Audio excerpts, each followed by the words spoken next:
Wajarkah Aceh dikatakan provinsi termiskin se-Sumatera? Padahal kekayaan alam Aceh sangat berlimpah. Sejak dulu kala Aceh dikenal sebagai penghasil rempah-rempah yang menjadi salah satu motivasi Portugis dan beberapa bangsa Eropa lain datang ke Aceh. Pada era setelah kemerdekaan Republik Indonesia, Aceh juga tampil dan dikenal sebagai daerah produksi pertanian, kawasan kehutanan, penghasil mineral, dan bahan bakar.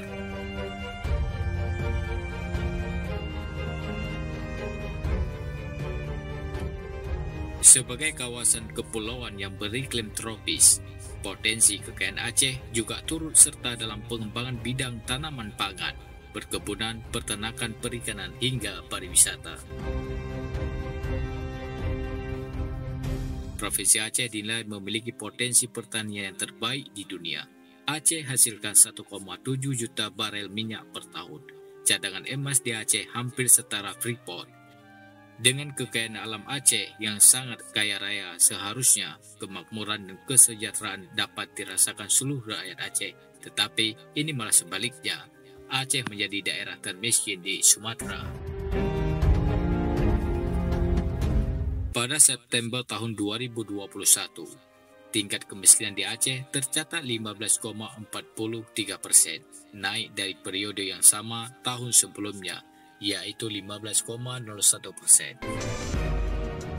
Lebih mengenaskan lagi, situasi ini sudah berlangsung bertahun-tahun. Setidaknya sejak tahun 2005, Aceh terus saja jadi provinsi dengan tingkat kemiskinan tertinggi di tanah Sumatera. Tidak hanya kemiskinan, tingkat pengangguran di Aceh pun tinggi. Tingkat pengangguran di Aceh tahun lalu memang bukannya tertinggi di Sumatera, tetapi tahun-tahun sebelumnya Aceh jadi yang nomor 1. Makanya tak heran, masih ada masyarakat Aceh yang tinggal di rumah tak layak huni. Salah satunya Khalidin, seorang warga Dusun Cekrut, Desa Blang Rambung, Kecamatan Besangan, Kabupaten Birun. Kondisi rumahnya sangat memprihatinkan. Berdinding tepas, beralaskan tanah, terlihat beberapa bagian penyangga yang terbuat dari kayu yang sudah lapuk. Hanya tinggal menunggu waktu bangunan tersebut tumbang ke tanah. Khalidin yang berprofesi sebagai tukang ojek mengatakan dirinya tidak pernah tersentuh bantuan dari pemerintah, walaupun pernah mengajukan ke pemerintah kampung dan ke dinas sosial, tetapi tidak ada tindak lanjut.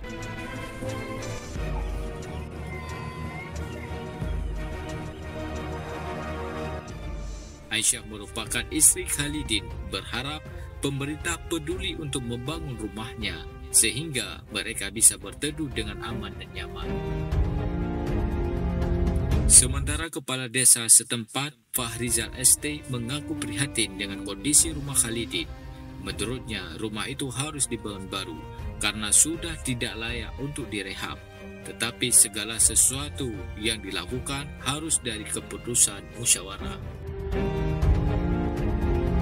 Jadi pada awal masa pemerintahan saya itu pada tahun 2018 pertama saya menjabat, itu seluruh rumah-rumah yang layak rehab maupun bangun baru telah kami data semua. Dan pada tahun 2019 ada sebagian rumah yang telah selesai kami rehab. Nah, berkenaan dengan rumah Pak Khalidin, kebetulan waktu itu ini bermasalah dengan tanah. Ya. Kebetulan Pak Khalidin tidak mempunyai tanah sendiri. Kan ini dana besar. Ya. Semuanya kita putuskan melalui musyawarah. Jadi kebetulan pada tahun 2019 setelah selesai kami cek data semua, itu keputusan kami masyarakat, katakan keputusan masyarakat Blang Rambung, itu rumah rehab diutamakan kepada masyarakat yang sudah usia lanjut, prioritas yang usia lanjut. Sehingga yang rumah punya Pak Khalidin ini juga termasuk prioritas kami, sudah ada dalam data pembangunan rumah rehab tingkat desa. Nah, bahkan kemarin juga ada rekan-rekan yang meminta data rumah rehab, sudah beberapa kali kami kasih, mungkin belum ada rezeki. Ya, kami bantu juga. Kemudian Pak Khalidin juga sering konsultasi dengan saya. Saya bilang untuk sementara kalau dengan dana desa ini mungkin agak terkendala karena masalah tanah. Kalau kita rehab nggak mungkin rumah Pak Khalidin 4x4 ya.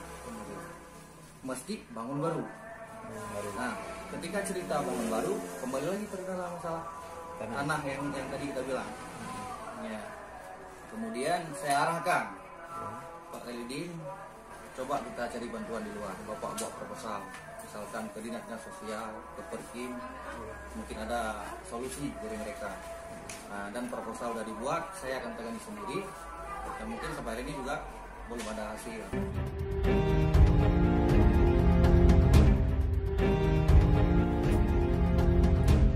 Demikianlah kondisi Aceh saat ini.